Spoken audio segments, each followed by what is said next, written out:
Bulavinaka, namaste. Hope you're having a good evening. And we are back with our latest episode of Fiji Village Straight Talk. I'm Vijay Narayan, and we are so privileged that we finally managed to get the Minister for Home Affairs and Immigration, Minister Pio Tikoduadua. Thank you very much on behalf of our listeners and viewers to come on the show tonight.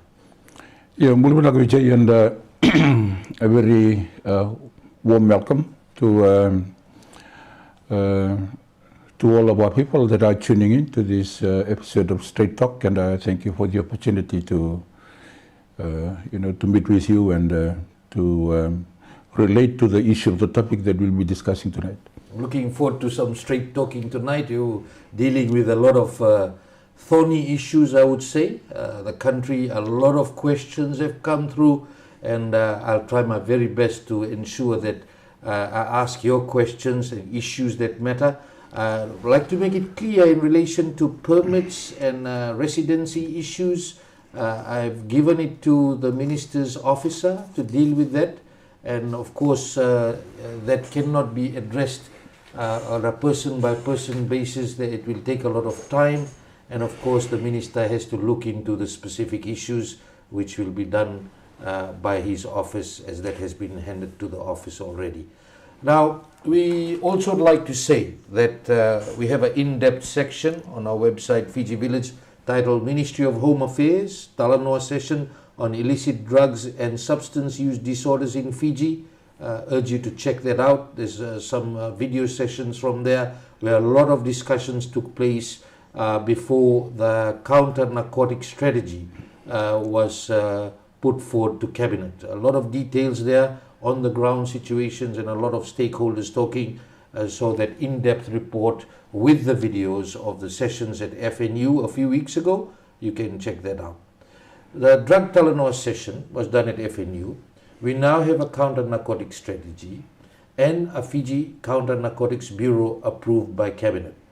Minister, in August 2019, as an opposition MP of the National Federation Party, you had moved a motion in Parliament to appoint a special parliamentary committee inquiry into the multifaceted risks of the hard drug situation in Fiji. That was defeated. The government of the time, led by, of course, Fiji First and Voringe Bainimarama, they said an inquiry is not needed. They fought hard from the government side. They had the numbers. And on the same day, you were assaulted outside the Parliament complex by the then Prime Minister. The question I want to ask you, why were you pushing so hard from that time to have an inquiry? Well, it was for a number of reasons. The reason why not only I, but particularly the National Federation Party had worked so hard to try and get Parliament to be involved in that process, so as to assist the government in their efforts, to contain, at the time, the ever-growing drug situation in Fiji. We had realized then that, and particularly around 2019, that's when the public discussions on the effects of drug and its availability on the street was actually very, very rife. And we recognized that government at the time, even though they said that they were on top of it, were unable to, needed help to deal with this issue. And as you said, we had raised a motion in Parliament for a special committee. That got knocked back because, government said that at the time, yes, that they had it under control. They have the plans in place to deal with it. But unfortunately, fast forward now, how many years now? 2019, 2024, almost 15 years, eh? Things have not, things have actually gone worse. So, and then it was unfortunate that it ended the way it did, in the debacle, that encounter in front of the Parliament. By extension, I considered it as something that, reflected the hardness, to want to deal with this issue, to the extent that that they had the Prime Minister at the time had to do what he did to make his point that that he objected to to the motion that was defeated in the House. So I've carried on from there, and it was one of the, now that I'm Minister of Home Affairs, I took it upon me, and one of my priorities now to deal with it. It is something that is part of my responsibility. I'll ask you about that, but following that, as you said, debacle, did you receive counselling and did you go through a process to ensure, because that's quite a traumatic experience to go through? Well, I think I've been through a worse situation. I did not receive any counsel per se. Maybe that was my fault, because I kind of thought that I'd got over it. And it was serious, mind you, for that to happen to a member of parliament, and for it to be, to be the action, something done by the Prime Minister is actually quite mind-boggling in a way, isn't it? But I think in my own way, I recovered from it. And I think for now I can say that I've moved on from it. I mean, I've made my point, and things have developed from then on. I actually have no what's the word? No ill feeling, no ill will about that. And I think it's time to move on and just get on with the work that I have to do. So let's talk about getting the job done. Can you please tell the people of Fiji, what is your assessment now? As you're now sitting on the seat, you are in government now. Yeah. Different from when you moved that motion in Parliament. Yeah. We recently had drug busts in Nandi, $2 billion worth of meth found, which could supply the whole of Australia, the demand for a year. That's quite concerning. What is the assessment based on when you went into office?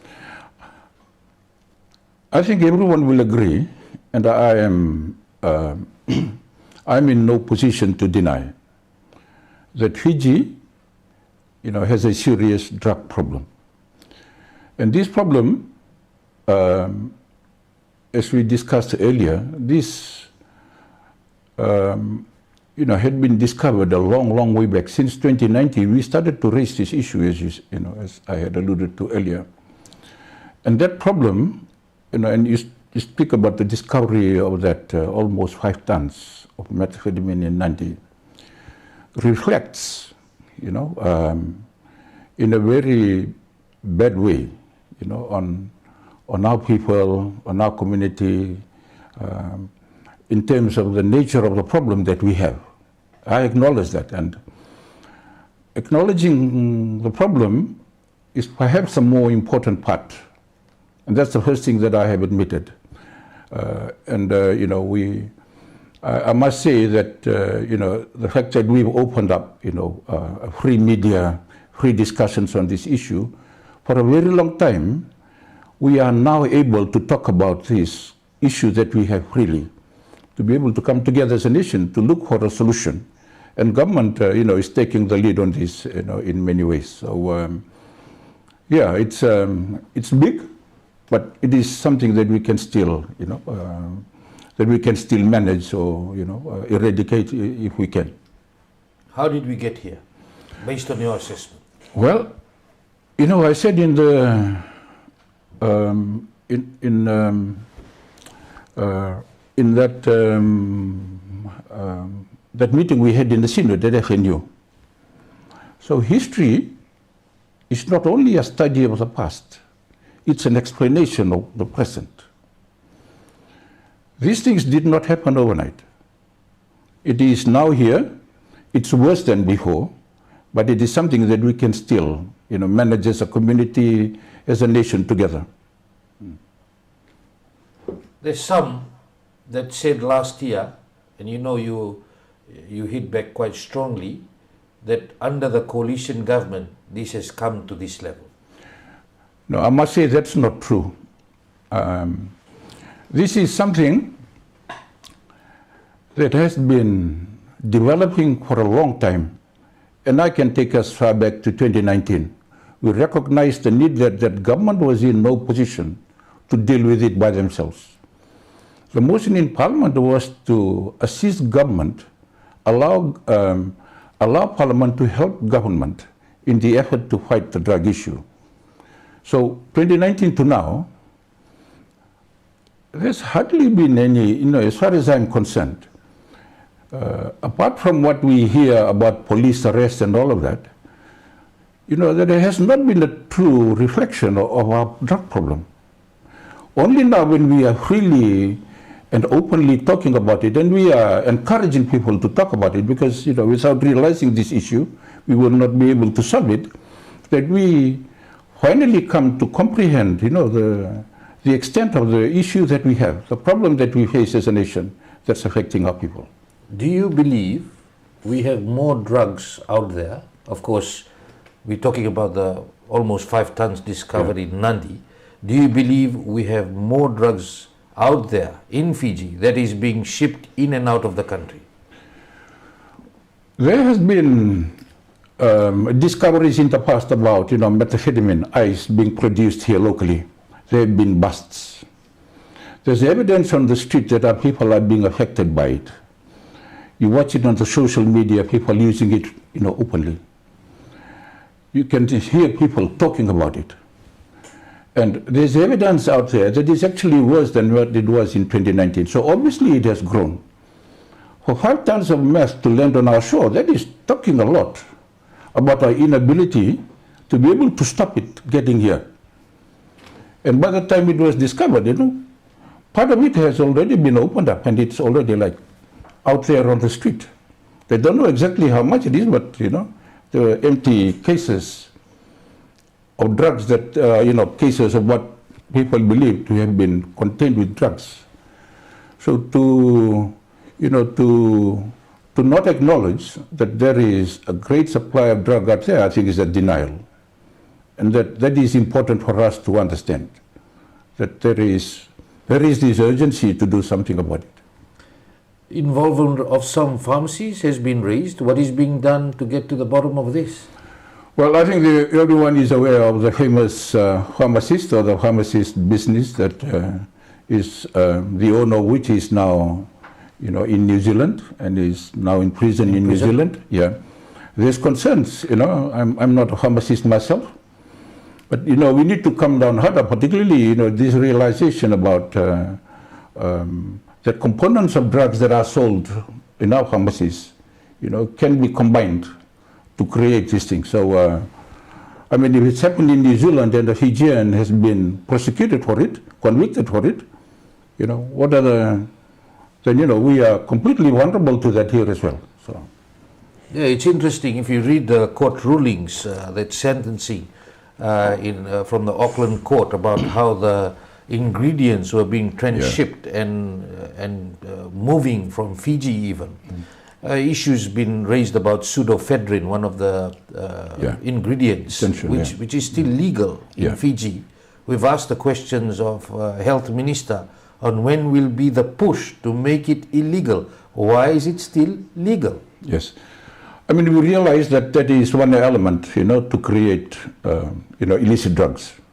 So government needs to move on that quickly. I recognize that, the discussion with the Minister for Health. But in every aspect, particularly considering, how people can abuse, our pharmacies and particularly things that they sell there to make drugs, there needs to be a law that looks into that, including things like glue as well. That's always been on the table, to control its sale so that people don't get to use it easily. It is an essential part of drugs that people need to take for treatment. But there must be some control around it. It has to be, the laws have to be drawn up to control it, otherwise they'll be abused.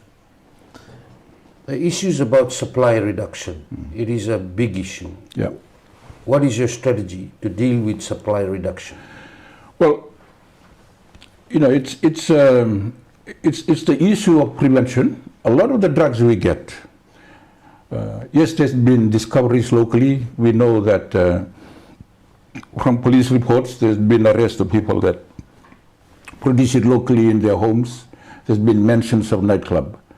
But the majority of the highs that we have been receiving and are drugs that have come in from abroad, from the Americas in particular lately. Yeah? Yeah. In this case, that discovered lot in Nandi was believed to have come from South America. So we must increase our surveillance of our maritime security zone. We must work with our partners to be able to, this is like, you're talking about the vast ocean of our exclusive economic zone. Fiji is an archipelagic nation. We do not have enough resources, so we must look at strategies and avenues to be able to work with others so that we can have visibility over these places and be pre-warned about what's coming through it. I was just about to ask maritime surveillance. Yeah. We're patrolling the waters. Do we have enough vessels? Well, one is grounded just yesterday in Laos, unfortunate incident.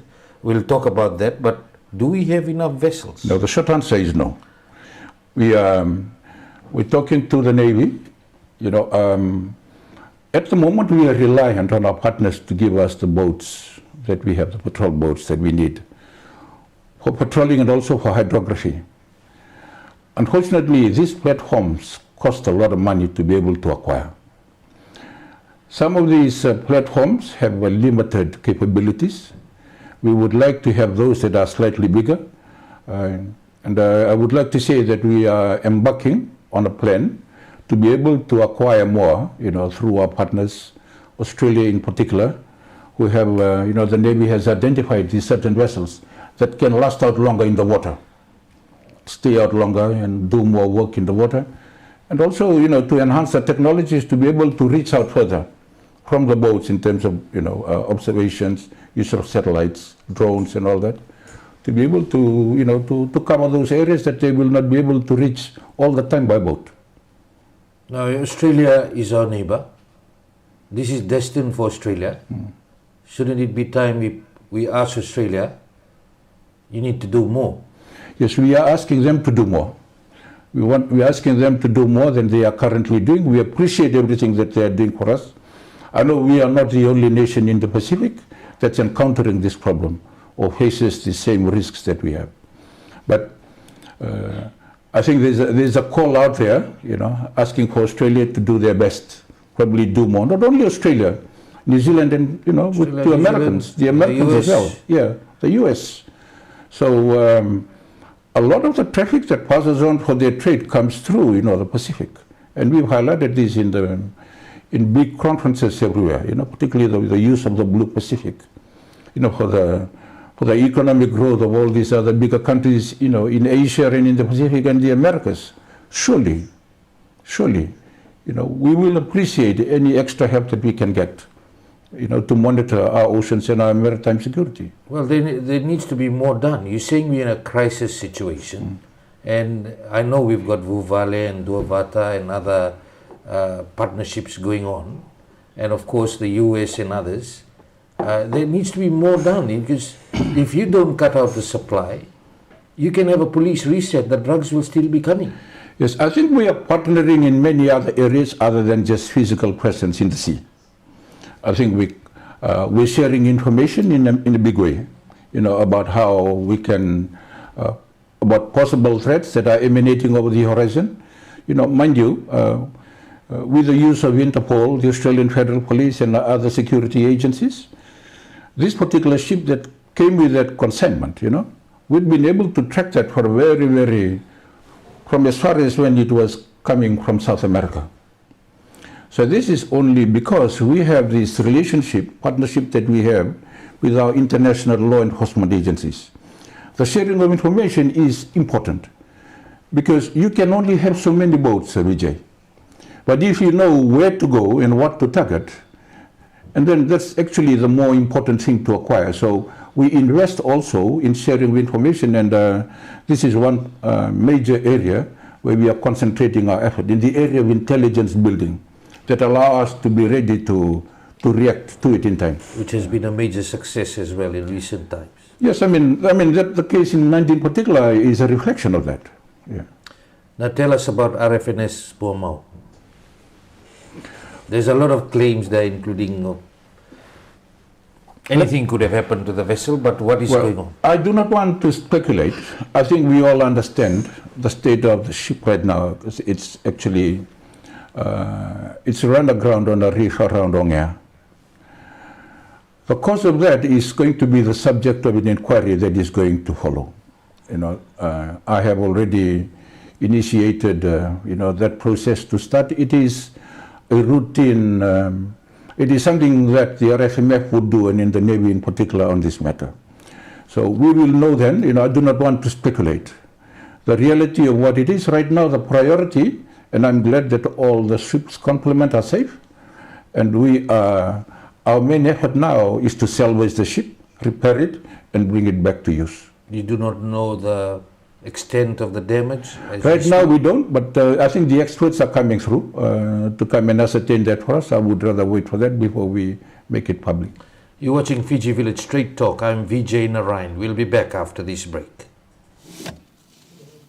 Oh my gosh! Oh, what's in the box? You're probably wondering, what's in the box?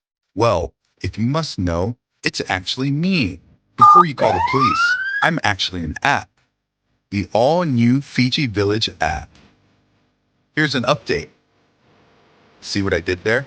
I gave you an update. What's new? Well, for starters, I look different. My new layout also comes with stories if you're looking for something short and sweet. I will bring you the latest news on the dot so you stay updated. You're welcome. You don't have to go anywhere for content because I bring the content to you. Not only can you listen to your favorite radio stations, you can also watch online video content. Which reminds me, do you love sports? Well, guess what? With the Fiji Village app, you can stay up to date with your favorite sports and scoreboards, no matter where you are. Your #1 news website just got better with an app. Download and get updated now.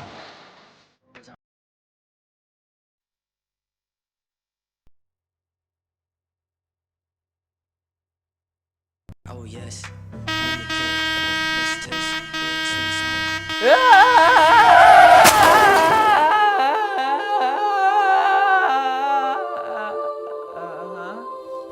Wait, where am I?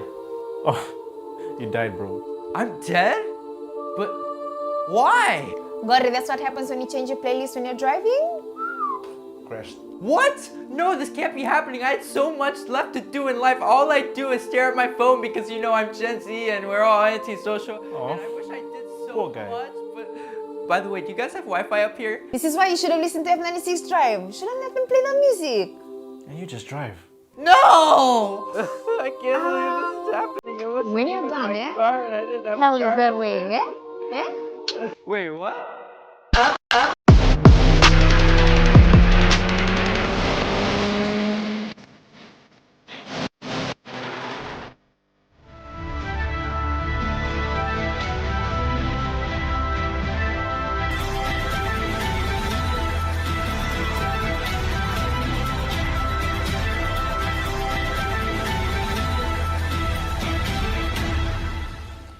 Welcome back. You're watching Fiji Village Straight Talk. I'm Vijay Narayan. Our guest tonight, Home Affairs and Immigration Minister Pio Tikoduadua. Minister Tikoduadua, just talking about the police reset. You announced this last week, police systemic review, and serious concerns continue to be raised on the delivery, police forces service delivery. In terms of complaints, you would be aware of that.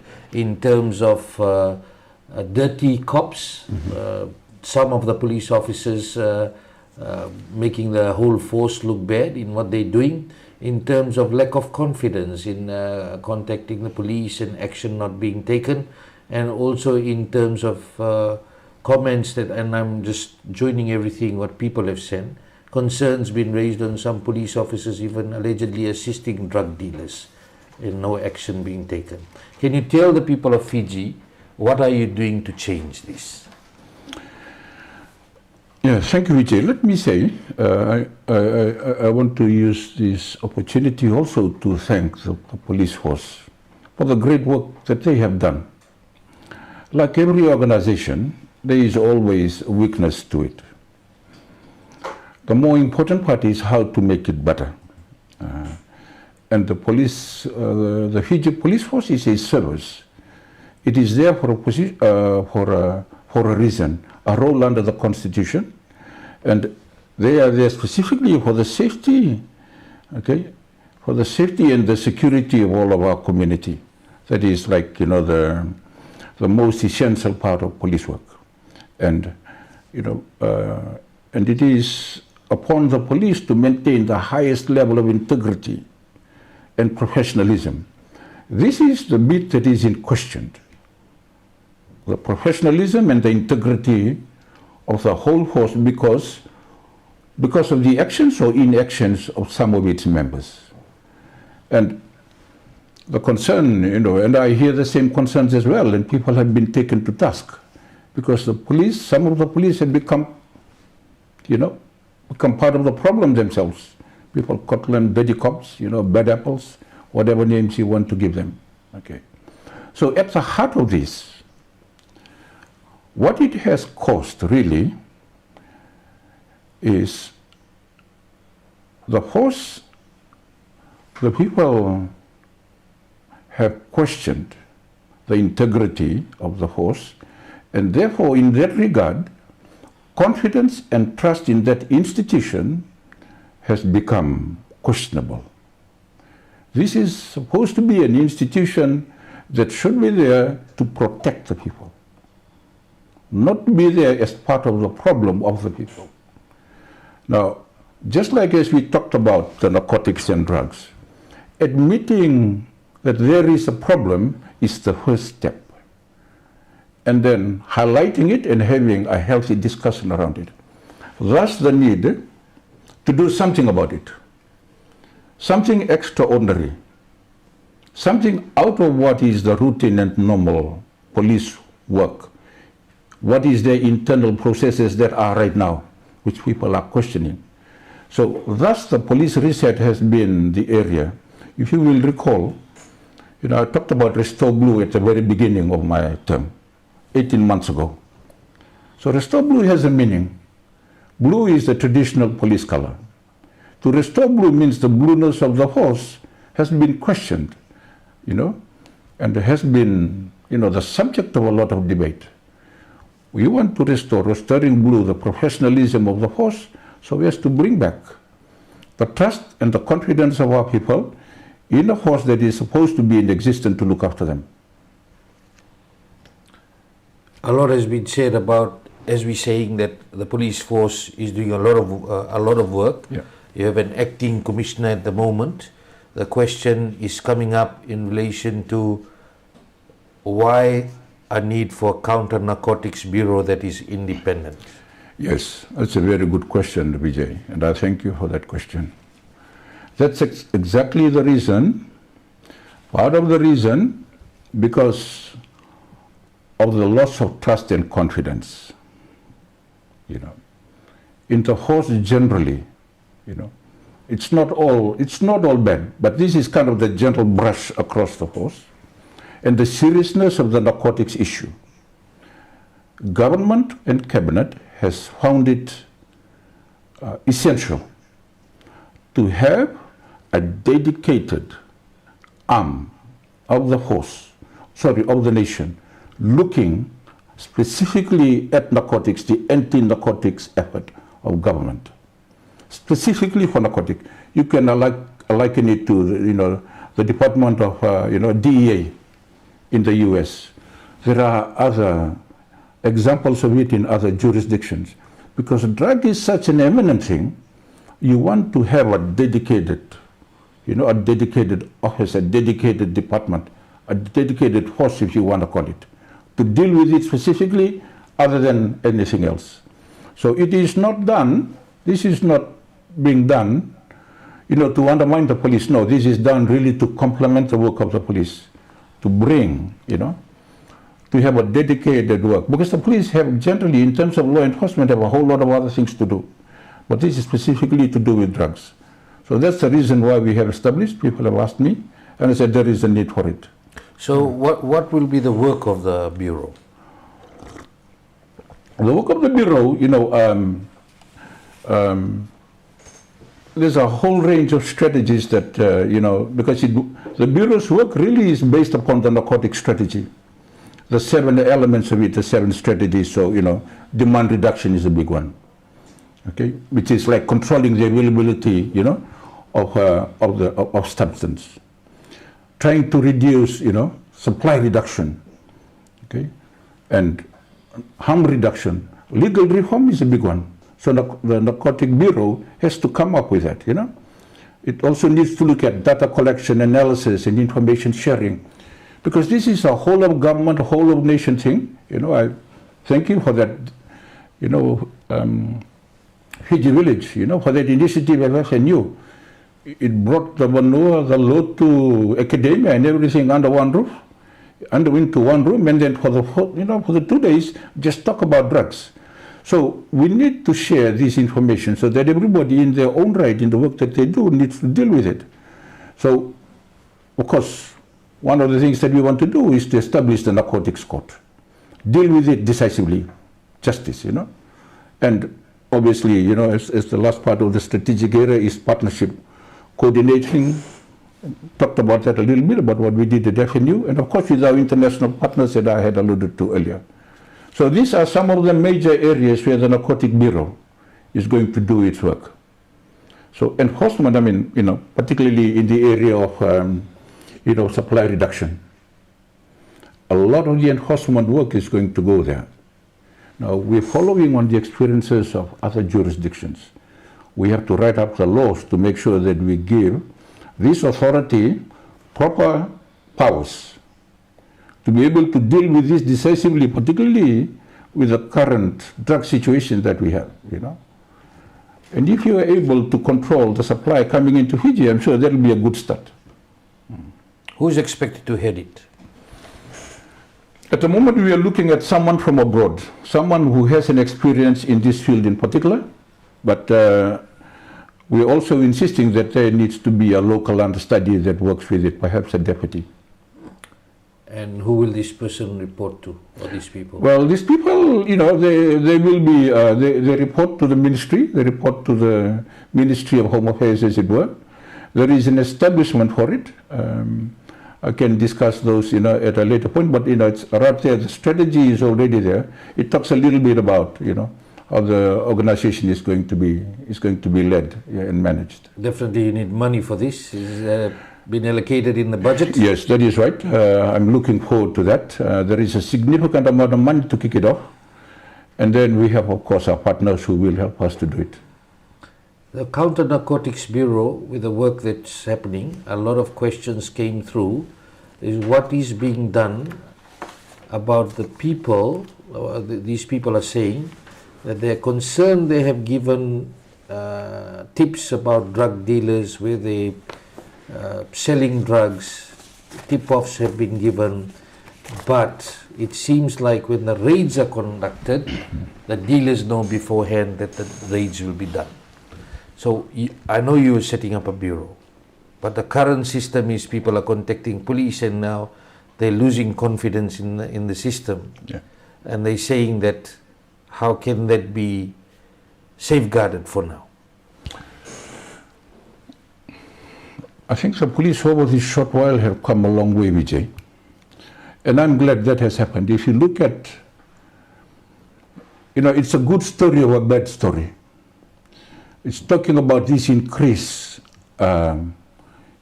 arrests, discovery of drugs, green and white, everywhere. Lately, it's really increased. And the prosecution and also the charging of people that are involved. These are good stories, about a bad story. Now, unfortunately, at this time, the Narcotics Bureau is yet to be, to stand up.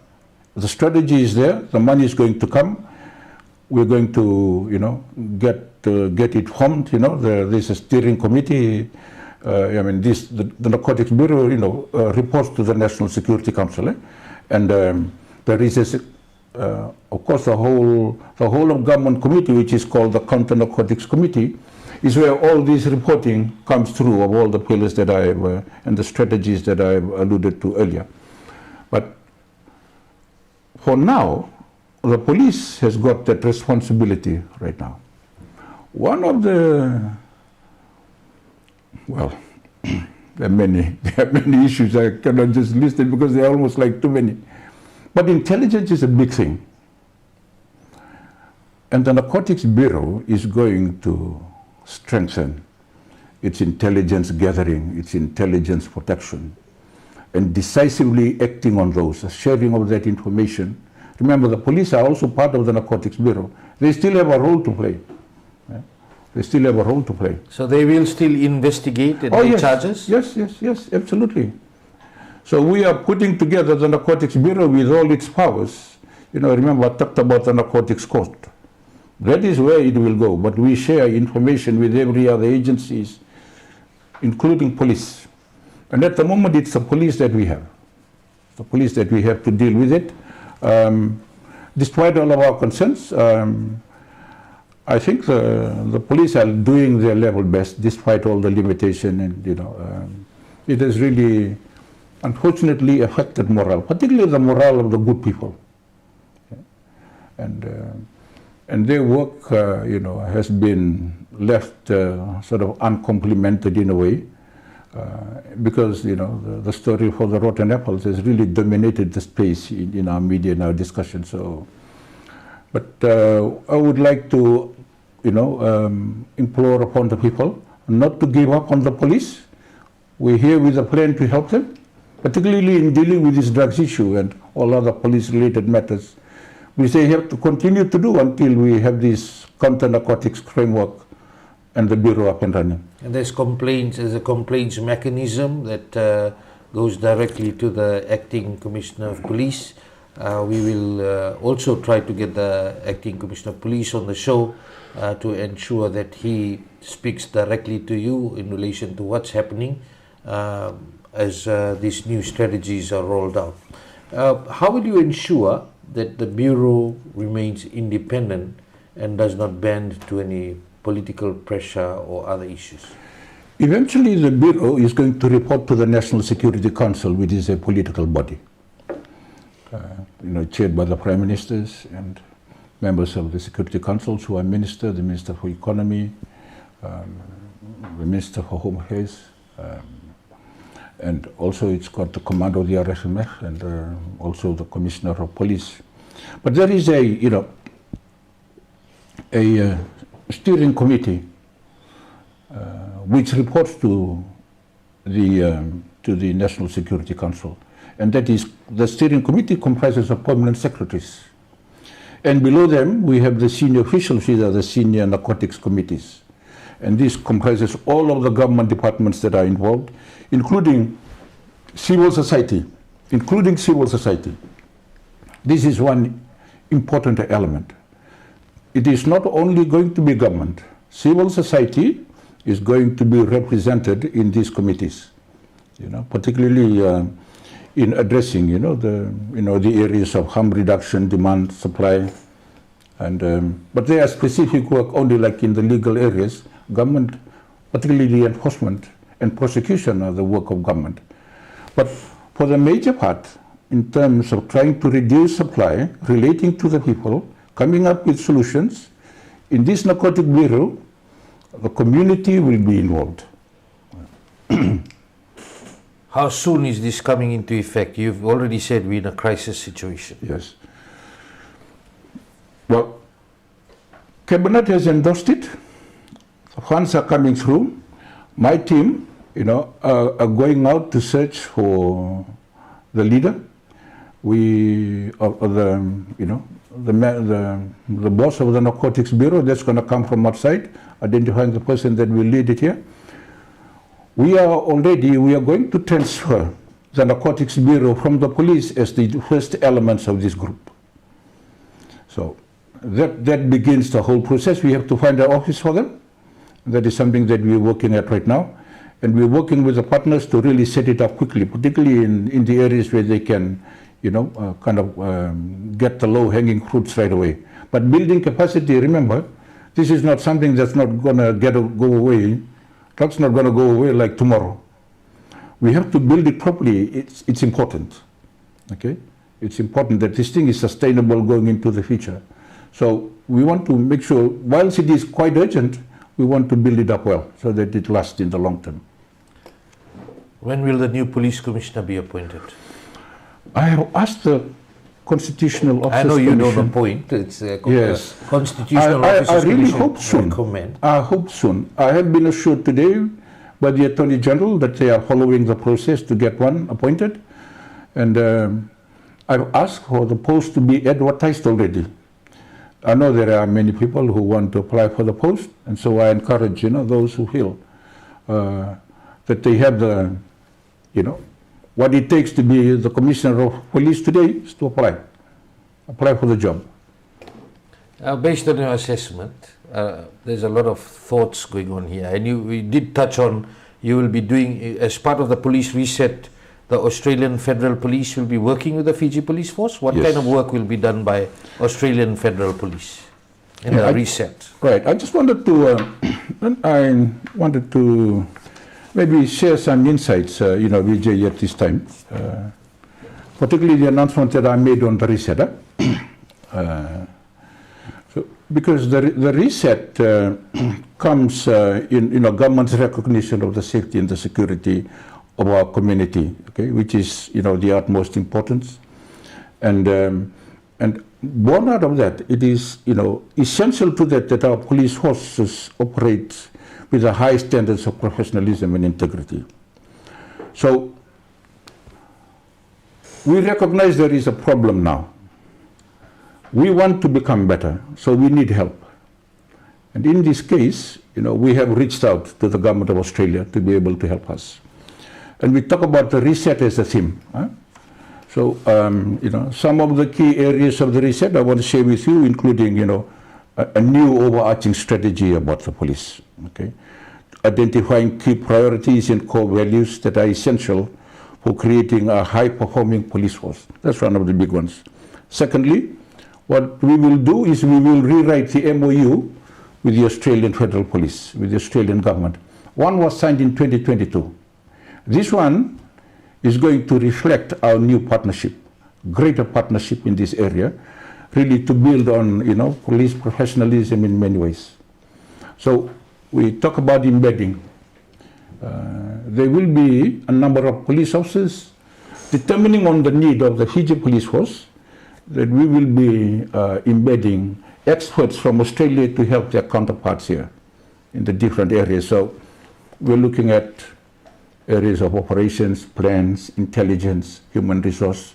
These are just but some of the areas where we would like to improve and develop. So we need Australia to do that. And one of them is the mentor. So what is a mentor? Essentially, it's a guide. Someone that is going to be appointed. We have already identified a person that will be able to do that. And he is an ex-commissioner of police. And an expert? An expert, yes. I must say, that I strongly recommend, given that it is not mine to appoint.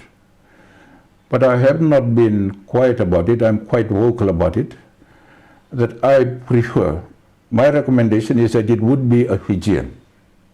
As police commissioner? As police commissioner, a Fijian policeman, either current or past. And a mentor who is an expert? That is correct, yes. Now, that is like, it's like a handrail, a place that a person to whom the commissioner can go in resetting the police in these areas that we are talking about, raising the level of professionalism and the integrity of the force. So, building community confidence are certain things, rewriting, the core values and the code of conduct for the police service. Making sure that that we are Fiji, one of the key areas is that we take advantage of what is available in Australia, in New Zealand, and in the United States, wherever, for the professional development of our people, of our police forces. We do that, we're doing that now, we're sending a few people to go. But we want to do that in a big way. I visited this school in Brisbane, and that is intended really for the Pacific, to be able to, for them to build or prepare a training package for the different needs of the police services in the Pacific, and based on what we need here. So this is one of the things that that really we need these people for. They will be able to link us with what they have in a greater way. Yeah. And you will definitely have people who can deal with sophisticated issues like these major drug raids and other issues where we may be lacking in expertise, etc., on monitoring and surveillance. Yeah, police work is defined, particularly in the maintenance of the rule of law, and then also in their tactical ability to be able to deal with situations here in Fiji, encountering people, encountering with the law. And these are, this perhaps describes, those are the two main areas of police work, the tactical work and also dealing with normal police work. But then there is also values, there is also training. There are the major areas of police work that they do not quite have expertise at the moment, like cybercrime. We need to build those, We need to, one of the areas that we're looking at is the police academy, You see there is this police academy in Nassau. It's like a small patch, We want to build something that, fit for purpose. So we are talking to our partners about that, and also, what else? Really, I've held a very thorough discussion with the Commissioner of Police in Australia, the Australian Federal Police in particular, on how they can help us through the mentor to be able to reset, look at what we need to do to make the Fiji police force better. Yeah. You're watching Fiji Village Street Talk. I'm Vijay Narayan. We'll be back after this break. Bigger, bolder, and better than ever. Fiji Showcase 2024, 5th to 13th July at the Vodafone Arena, Suva. Get ready to be swept up in a whirlwind of international acts, mouth-watering cuisine, and the best shopping deals of the year. Oh, the shopping! There's nothing like having everything under one roof. Fiji Showcase 2024, 5th to 13th July. Save the date! 9 days of pure delight await. Fiji Showcase 2024, 5th to 13th July at the Vodafone Arena, Suva. See you there.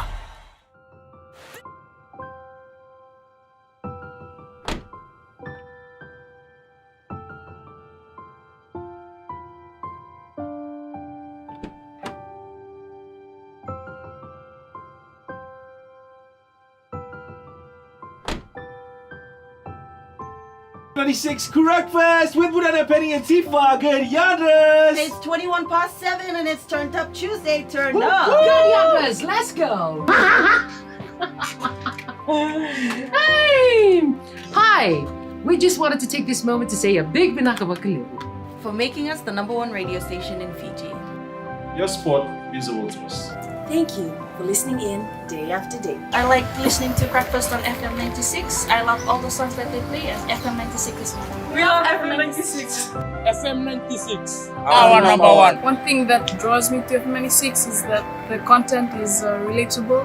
They do play all the music that I love. Part of FM 96 is listening to Benny the Pensaris. And they make fun about my small head because it shines brighter than the day. And you have made us a part of your daily routine. And we couldn't be more grateful. Because you make what we do worth it. Thank you for making us #1 in Fiji! Hiya!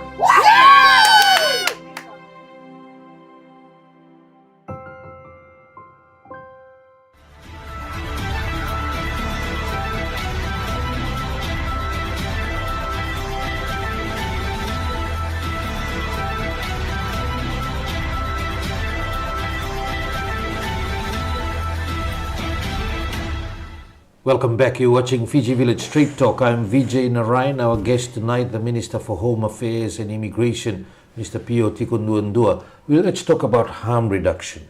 We're getting reports. When I was preparing for this show, as I said, a lot of questions came, a lot of messages getting reports of a 10-year-old meth addict showing up at a health facility, a 16-year-old having a serious infection from using shared needles. What is being planned for the young generation, starting from the school system? As the Prime Minister had said earlier when we spoke to him, need to check bags now. Or what about sniffer dogs? What are the plans? Yeah. Well, Vijay, talking about harm reduction, in a bit of a confined way, the lead agency that looks after harm reduction for government is really in the Ministry of Health, but includes everybody. An essential part of the committee is the Ministry of Youth and also the Ministry of Education. That's because of the children. And it's said. Now, because this is kind of a whole of nation thing, and I admit, and then we all know, this is beyond government. So the responsibility then of institutions like the Vanua, and in that regard the Buwale, the family, is essential to this process. Is essential to this process. When you receive a report whereby a child, has been discovered, with drugs given to that child by their parent to go to school, one wonders. One wonders. What is the motivation behind that, Some of us are very quick to point fingers. But, we discussed in our forum at FNU, one of the biggest questions is why? Why? This is a question that cannot be answered in a sentence, because it is big. So why are children indulging in this? Government has got its own initiative under the Ministry of Education to be able to try and prevent it, to stop the harm. But we cannot control what goes beyond outside school hours when the children are with their parents. When the children are being left alone. There are calls for police dogs to be taken to school, like as we see during the Coca-Cola games. It's a drastic response to this crisis. And even with the police dogs there, people were still bringing in drugs. I mean, what is that telling of our community and our people? You see, children who are supposed to be with their parents are still on the streets. Government through civil agencies are trying to help these people. But I think at the end of the day, it calls for society. We need to spend time with our children, Vijay. Parents must prioritize their children. They must put them at the top of the pecking order. Now that simple thing, like when you come home and you stay home. You don't go out drinking grog. Yes, doing one more responsibility and the lotto and all that is good. I'm not saying they're bad. But I'm saying the primary responsibility is their children. Children, when they are left unattended, do their own thing. Children who are supervised don't get to do it. So, government is willing, through harm reduction, to work with the Ministry of Education, through Ministry of Women and Children, through all its agencies, including the one more, the Tauke, the Tauke Ministry, Ministry of Multi-Ethnic Affairs, Women and Children, and the lot, to work together to find a solution that will make sure that our children are being protected from drugs. It's as simple as that. But it calls on parental responsibility, Vijay. I cannot emphasize this further. Because once the children end up in school, you expect them to live the ways of how they are brought up at home, full stop. Full stop. This is important. So you cannot, I remember, when I spoke at FNU the other day, I said, all of us in this room, including parents, this issue of drugs that we have, we first must acknowledge that we are part of the problem. If we cannot do that and say that it's government's problem, that is the law to the Vanua, you will never get this issue sorted. There will be more children under the influence of drugs. So really, as government, I'm calling on parents, be parents. Be parents. Be parents first. Look after your children. Spend quality time with your children. And I will continue to say this, and I will unashamedly call it. Because if the family is good, then nothing of this is, Parents come home, wait for their children when they come back from school, or even if they're working, go to the home and not go anywhere else. And the chances are less for children to go do their own things, without parent supervision. There have been violent crimes, more violent crimes, according to ACP Sakyongani Vatu. He recently spoke at a youth camp. You would have seen his video message to the youth.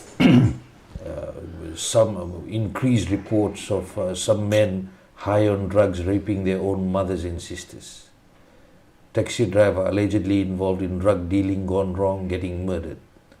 And real concern about real violent crimes, which people in the past had never heard of.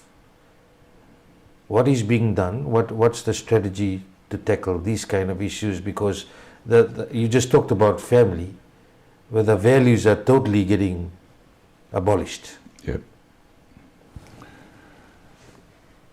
It's most unfortunate, really, that these things are happening. And they're happening under the influence of people that are under the influence of, this substance.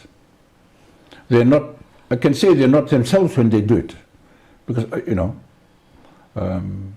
they are being influenced by other things, Government is leading the way in this charge in terms of the Narcotic Bureau, even in the legal reforms, to be able to write up the laws that allow government to deal with these things decisively. I'm pushing for that, I can tell you. Because our current laws are inadequate. Our judiciary, I don't think is empowered properly to deal with this right now. That needs to be done. At the forefront in terms of where the people live and do these things.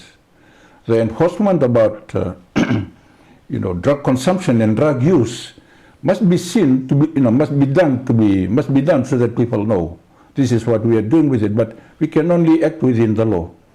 These people who come under, in these cases that you are referring to, this is inhuman, It's inhuman.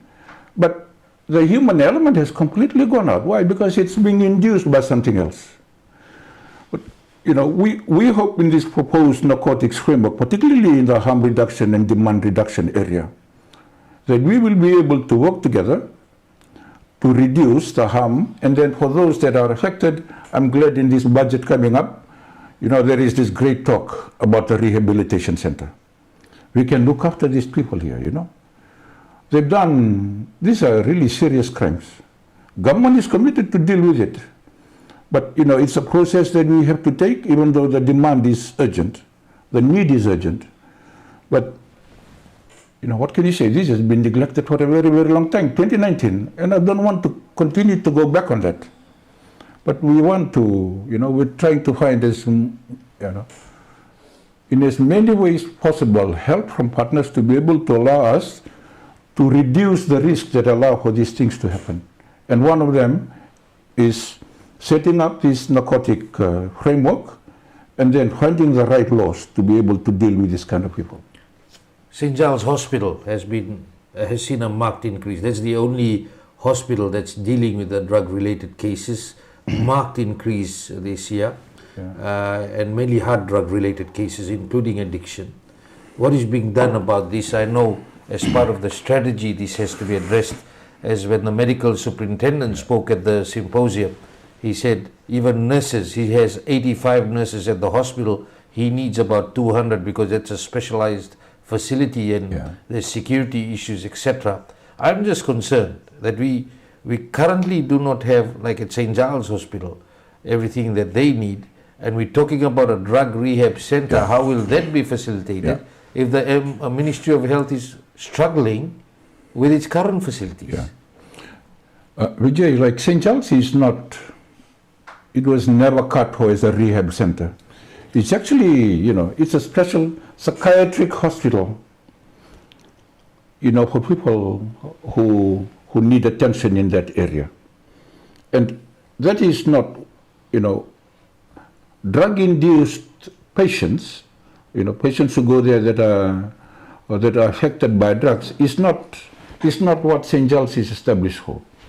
So government recognizes that need. So in this budget, we are going to set up the Rehabilitation Center for Fiji. Government is going to pour money into it. It's never too late to start. You're talking about the demand right now, the pressure right now at St. Giles. It's not cut for it. So it's calling for it. We are doing something about it. Hopefully next year this work is going to start, and I'm very happy that we are going to now commence on the Rehabilitation Center. I mean, it's not only the building, it's like the experts that need to be trained up to be able to deal with our people. The very kind of people who do, those nasty things that, that you just alluded to earlier. Funding available? Funding available, it's coming in this budget, yes. When will it start? Well, it should start in the new financial year, there is a work program for it, and the Minister for Health, I know, is on it. So I saw him coming out smiling the other day because he said, I'm getting my drug rehabilitation center. I said, that's excellent news. And as you said, we need specialists. Yes. What's your suggestion? It should be outside the main area, urban areas. There's been suggestions to keep people sort of in a remote place, location. That's a question that is better suited for the Minister for Health, Vijay. I'm not an expert, but I think it's a specialized area when you're dealing with people that are affected by drugs. We know St. Giles is not cut for that. But if you want to do a drug rehabilitation center, I'm sure there are experts out there that can help us to build it up properly for our need. The RFMF commander has stated that we need urgent action. At the symposium, he sent a very clear message. The speech even said that he's proposing the use of firearms when police are confronted with a situation like that. What are your thoughts on that? I think my thoughts are quite clear. At the moment, we have an arrangement where the RFMF is on standby to assist the police. Well, we know that many things are associated with drugs, and one of it is weapon, and we run the risk of the police getting confronted with that situation. At the moment, we have a non-police solution, and that is on standby, and that is allowed for under the Public Order Act. If the police are unable to deliver that, and if the threat is such that the police lives are at risk, then we can employ them. Mind you, the laws allow the police to be armed. That's not a question, that's not an issue. Police used to be armed before. Okay. But we need to make sure that the police is ready. Part of the reset needs to determine that. Is the police kitted and ready for this threat, a non-traditional threat? Because drugs will continue to be here. We will do our bit to reduce the harm, to reduce the supply. But that does not mean that it's going to stop coming. Bad people are out there. And then the risks of police being confronted with armed people is definitely a risk. It's out there, it's happening. But I think the need to arm the police on the street, on the beat, I think that's kind of a bit of an overkill right now. I don't think there's something that we are looking at. But definitely, building capability of the police response team, tactical responses, that is important. They need to be capable to do that. To be able to work with the military? Well, no, to be able to defend themselves, police. Defend themselves. Yes, yeah. The police can be armed. There's no problem to do with that. At the moment when they do drugs. But not walking the streets. I just want to make it clear. No. I think let me just clarify make it clear that. for people. Yeah, let me just clarify that, Vijay. It is different when they're going on a raid where there is a high risk of armed resistance, firearms. It's different on the street when police are on the beat. Right now, there is no need for the police to be armed on the beat. But if there is intelligence that those that have got drugs are armed and will defend it with arms, then the police have to be armed in that respect. And the law allows for it. But that's part of the reset now, to make sure that they are capable. Properly trained. Professional. Because my concern, why I'm asking, because also during the symposium it came out that this major raid in Nandi, the information some of the information gathered was in Nosori, and then the tip-off was not given to the West, and this team went over to the West to do that. That's why we need the reset, Vijay. Confidence building is important. That must never happen. The police is one unit. It's one force. Fiji cannot afford for the police not to be mistrusting of each other. But such is the reality. This has been going on for a while. Because people believe that the police are involved. And I mean, let's acknowledge it. You know, the commander called it a national security issue. If law enforcement is involved, what do you do? Do you see that as a national security issue? The commander stated it. It is. Drugs is a non-traditional security threat, like many other things, like climate change. You know, it's not only terrorism and all that, you know. Drugs is a big one too. We must acknowledge it for the scale that it is. And I'm not going to shy away from this, you know, because the reason we cannot shy away, because we understand what it's doing to our people. There should not be no reason for denial. We need to understand the exact nature. So we are putting together the measures to be able to make sure that Fiji is resilient in this regard. And that is, it's led by government. The Narcotics Bureau is there, but at the end of the day, it's a whole of a nation approach to this. But first, the primary agencies of government that deal with law enforcement has to be professional.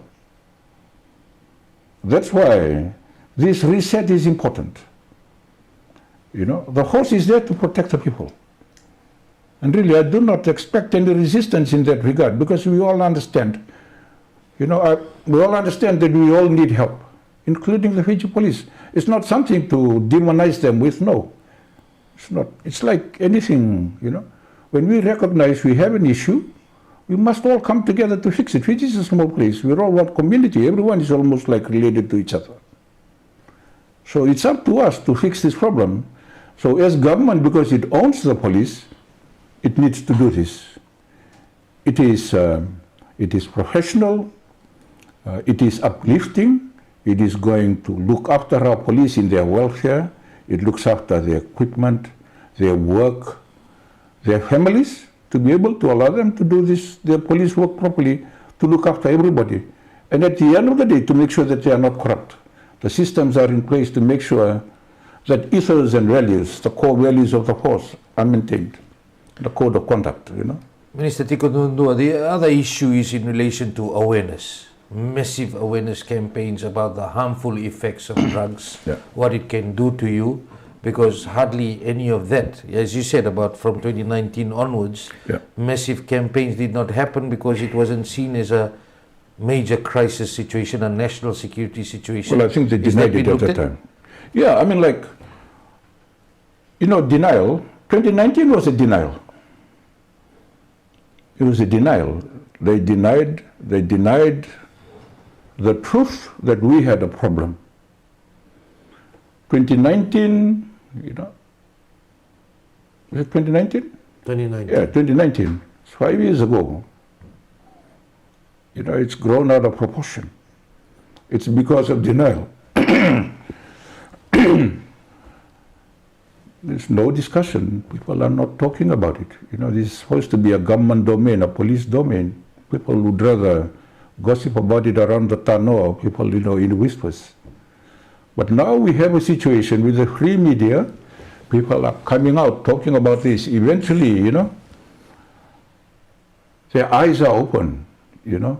They found the freedom to be able to talk about this issue. And all of a sudden, we realize that this is a big problem, bigger than what it was. So, talking to the people is a big issue. We rely, you know, not only on government, but on the rest of society to do their bit. The Vanua, the Lotu. I've asked, you know, church leaders, use the pulpit. Talk about this gospel, the gospel of how to cure Fiji of this grave injustice, you know, that's happening to our people. You know, you can call it a sin. And there is a moral responsibility by everybody to deal with it. So if we don't do, if you love your people, you love your family, you love your children, you must initiate the discussions in the family. I talked about time, parents with their children. Initiate the discussions, talk to your children about drugs, how to stay away from drugs, how to identify drugs. And then it goes on up the ladder to, greater levels, organizations within our community. But, at the moment the police are doing all they can through the limited resources they have through community policing, but that's not enough. Our education ministry needs to take it up, create the environment for discussions in school.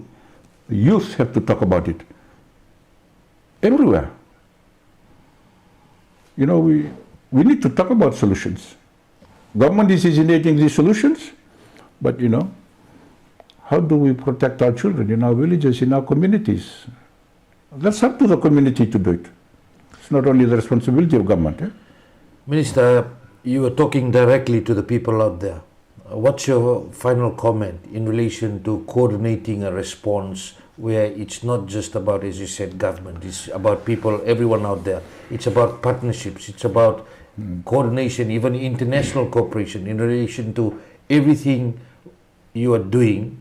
What's your call out to the people? As you have already said, we have a national security situation, we have a crisis, we need to act urgently. I would like to call on our people and our leaders. Let's focus on the future of our children and the Fiji that we want to give them. Right now, it's riddled with a drug issue. It is not that we do not have the will to be able to cure it or to deal with it, to manage it. This has to be done by everybody, from leadership to all high levels of government and the state. We are doing this, through the lead of the Ministry of Home Affairs, through the narcotics strategy. It depends on civil society to do their bit. And it boils right down to the parents. In the family, people, parents and their children. It comes to things like, sharing quality time with your children. And it is all of our responsibility. No one should shy away from this responsibility. Don't think it's that because it's that family and where it's happening that's their job. No. It's everybody, it's everyone, it's every Fijian's responsibility. So I call on us, government is calling on the nation to rise up against this ill. Let's defend the future of our children. And the best way to do that is to own this problem and deal with it. Government is taking the lead role in it. It's allocating as much resource as it can.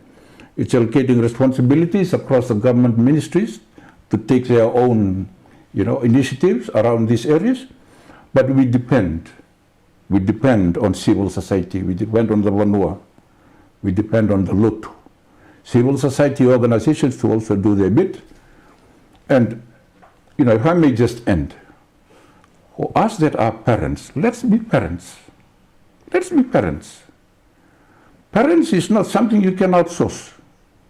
It means that you must spend time with the children that you bear. Government did not bear the children. You bear the children. You bore the children. They primarily are your responsibility. So I think that responsibility starts with parents, starts with society. Then and only then we can curb it. But government is with you on this. It will talk to our partners. It will make the laws, to make our community safer. It will, set up the narcotics framework. It will reset the police. But these are things that government do. But government is not there all the time. Parents are with their children all the time. So that is where I am imploring, Vijay. Let's be on all this together and create something better for the future. A platform where we will continue to fight against drug. Because it is not going to stop coming. It is not going to stop coming. We build a framework so that we are resilient, so that society is resilient. So that's what that would be my parting message, Vijay. Minister Tikoduadua, thank you very much for your insightful comments this evening and taking out time to come on the show. Definitely not your last time, as I said, because this is progressive now. You will be coming on the show and talking about what's happening. And that's your show for tonight. Until next week, have a great evening.